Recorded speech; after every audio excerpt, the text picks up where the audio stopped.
The rain here doesn't fall. It breathes. It seeps into the moss, into the bark of the ancient Douglas firs and western red cedars, into the bones of the house my husband's grandfather built with his own hands in 1952. The house sits on a gentle rise above the river, cedar shingles dark with age, windows that look out over a sea of green that rolls like an ocean when the wind moves through the canopy. In the mornings, mist curls between the trunks like smoke from a long-forgotten campfire. In the evenings, the trees exhale and the air grows thick with the scent of resin, damp earth, and fern. I have grown into these woods the way the moss grows on the nurse logs, slowly, quietly, holding everything together. My name is Eleanor Harlan. Everyone here still calls me Ellie. My husband, Thomas Harlan, was a third-generation logger. Tall, quiet, hands like oak roots. He taught our son, Caleb, how to read the rings of a fallen tree before the boy could read words in a book. Every ring tells a story, son, Thomas used to say. Some trees stand for 400 years. Respect them. Thomas passed 4 years ago. A heart attack while he was walking the upper ridge, checking the old growth stands we had deliberately left untouched. The doctor said it was quick. I think the forest simply called him home. After the funeral, Caleb and his wife, Madison, moved in to help. At first it felt right. Family should be together in grief. They took the big upstairs bedroom with the balcony that overlooks the valley. I moved downstairs into the sunroom Thomas had built for me so I could watch the hummingbirds. Gradually, their things replaced ours. Madison's sleek, white furniture pushed out the old pine rockers. Caleb's espresso machine hissed where my percolator used to sit. Their voices, loud, sharp, always calculating, filled the rooms that once held only the sound of rain on the roof and Thomas humming old folk songs. Madison never called me Mom, only Eleanor in that polished, distant way that felt worse than rudeness. She worked remotely as a real estate influencer, posting glossy photos of rustic luxury cabins she staged for city clients. Caleb had taken over what was left of the small family logging operation, but the money was drying up. Regulations on old-growth cutting had tightened. The big timber companies had moved on. He was restless, angry at the trees themselves for not giving him what he wanted fast enough. Last month, the argument started. "Mom, this land is sitting on millions," Caleb said one evening at dinner, stabbing at his plate. "A developer from Seattle contacted me. They want to clear most of it for high-end eco-lodges. Glamping, they call it. People will pay $10,000 a week to pretend they're roughing it. We could keep a small cabin for you." I set my fork down slowly. This land has been in your father's family for 3 generations. Your grandfather refused to cut the old growth on the North Ridge. He said some things are older than money. Madison laughed lightly, scrolling on her phone. "Eleanor, with respect, that's sweet, but outdated. Caleb is the only heir. He has a right to build his future. You're, what, 69? You deserve to relax. We found a lovely assisted living place near Port Angeles. Ocean view, activities. You could finally paint those watercolors you always talk about." I looked at my son, the boy who once fell asleep in my lap, listening to stories of the forest spirits his grandmother told. Now, his eyes held only spreadsheets and resentment. "No," I said quietly. "The land stays as it is. Your father and I made that clear in the will." Caleb's face darkened. "The will can be challenged. You're not thinking clearly. Dad was old-fashioned. Times have changed." That night, I couldn't sleep. The rain drummed on the roof like impatient fingers. I heard them whispering upstairs, words like conservatorship, Incompetence, power of attorney. 2 days later, it happened. I was in the kitchen making Thomas's favorite, venison stew with wild mushrooms, when Caleb and Madison came down together. Their faces were calm, practiced. "Mom, we need to talk," Caleb said. Before I could answer, Madison stepped behind me. I felt her manicured nails on my shoulder. Not gentle. Caleb took my arm. "You're not listening to reason," he said. "We're doing this for your own good." They marched me through the hallway to the heavy oak door that led to the old roost cellar and storm shelter under the house. Thomas had reinforced it years ago after a bad winter storm. It was cool, dry, lined with shelves that once held canned goods and tools. "Think about it down here," Caleb growled as he shoved me inside. "When you're ready to sign the papers transferring everything to me, we'll talk." The door slammed. The heavy iron bolt slid shut. Darkness swallowed me. Only a thin line of light under the door. The air smelled of earth, old wood, and the faint sweetness of decaying cedar. I sank onto the cold concrete step, heart hammering. Years of love, years of quiet sacrifice. Raising Caleb alone while Thomas was out in the woods from dawn till dusk. Bandaging his scraped knees, teaching him the difference between hemlock and cedar, holding him when he cried after his first girlfriend left. All of it ended here, in the damp belly of the house his grandfather built. I sat for what felt like hours, numb. Then I heard their car start and drive away. They had left, probably to meet the developers or celebrate their victory. In the silence, something stirred in me. Not fear, but memory. Thomas's voice, low and steady. "Ellie, if anything ever happens, the north wall of the cellar, behind the old tool cabinet, there's something my father showed me, for the worst day." I had thought it was just one of his stories. I stood on shaky legs and moved through the darkness, feeling along the rough stone and timber walls. The tool cabinet was still there, heavy with rust and age. I pushed it aside with all my strength. It scraped loudly. Behind it, the wall looked ordinary, old cedar planks. But when I pressed on the third plank from the bottom, it gave way with a soft click. A narrow hiding space opened. Inside lay a small metal box, the kind used for ammunition during the war. I carried it back to the steps and sat under the faint light. My fingers trembled as I opened it. Inside were yellowed papers, a faded photograph, and a handwritten letter in Thomas's father's careful script.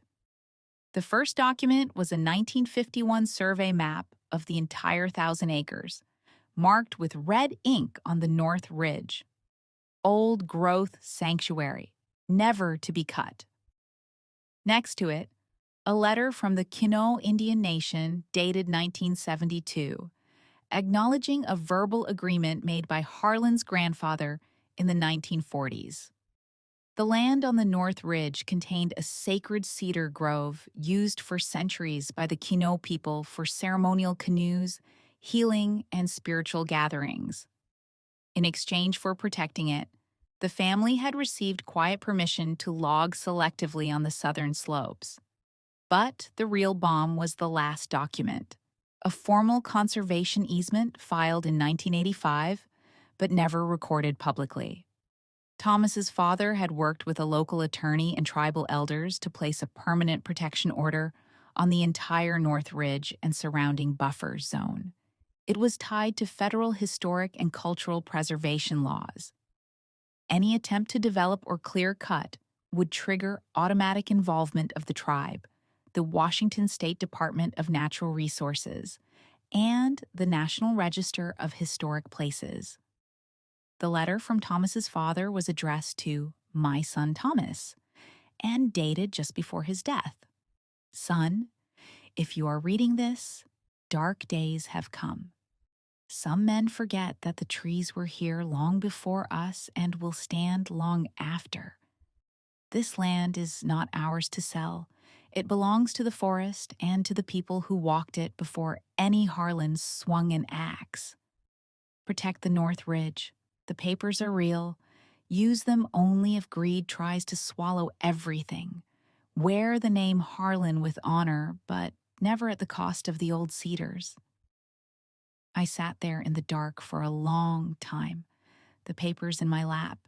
The cold that had settled in my chest turned sharp and clear, like ice forming on a mountain lake. All these years, Thomas had known.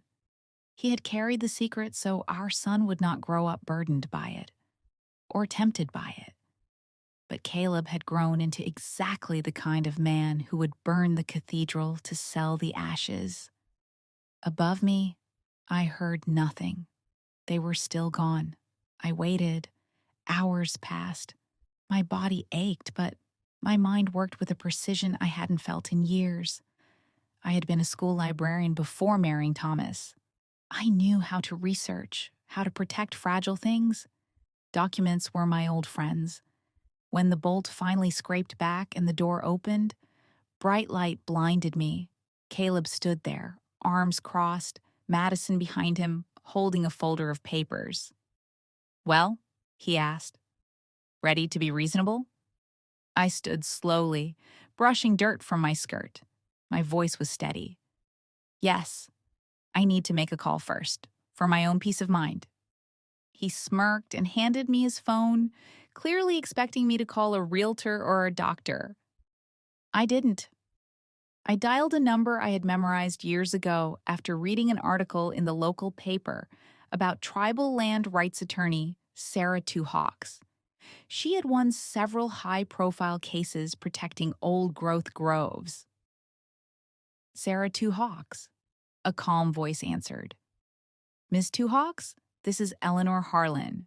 I believe we have urgent business regarding the Harlan timberlands and a 1985 conservation easement involving the Kanawha Nation." Caleb's face changed. Madison stepped forward. I handed the phone back without raising my voice. He checked the call log, confused. An unfamiliar number. He shrugged it off. They helped me upstairs with fake concern, talking about how stress wasn't good for someone your age. I let them. I moved through the house like a ghost for the next few days, cooking, cleaning, saying little. They grew bolder, speaking openly in front of me about timelines, contractors, how much the Seattle developer was offering. Madison already had mood boards for the modern, rustic lodge she wanted to build where the old barn stood. They thought I was broken. They were wrong. A week later, Sarah Two Hawks called back on the landline while they were out. Her voice was quiet but fierce. "Mrs. Harlan, the documents you described are legitimate. The easement was properly filed but kept quiet at your father-in-law's request to avoid conflict at the time. The North Ridge contains one of the last untouched low-elevation old-growth cedar groves in private hands in this part of the Olympics.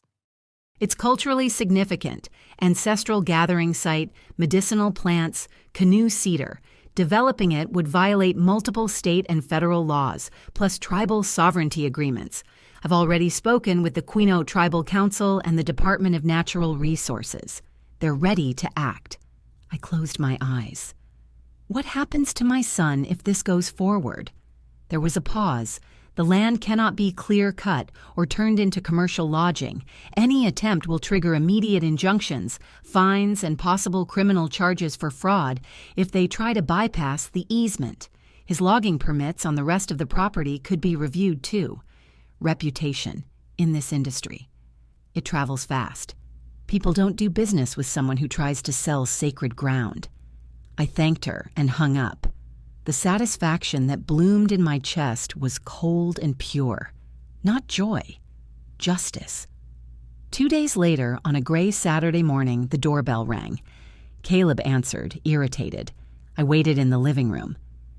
Sarah Two Hawks stood on the porch in a sharp dark jacket, accompanied by a tribal representative and a state official.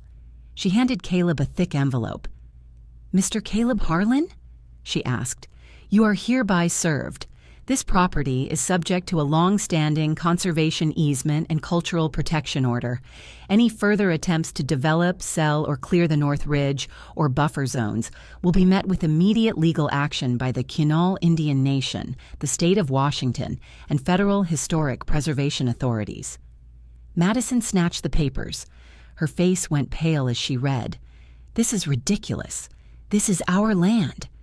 Sarah's voice remained calm. "The land was never yours to sell in the way you intended. The Harlan family chose to protect it decades ago. Your mother is the rightful steward according to the original intent."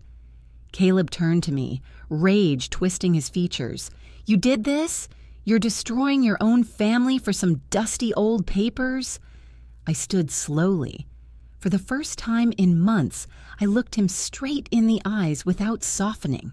"You locked me in the basement of the house your grandfather built," I said quietly. "You tried to erase my life so you could cash in on trees that were standing before any of us were born.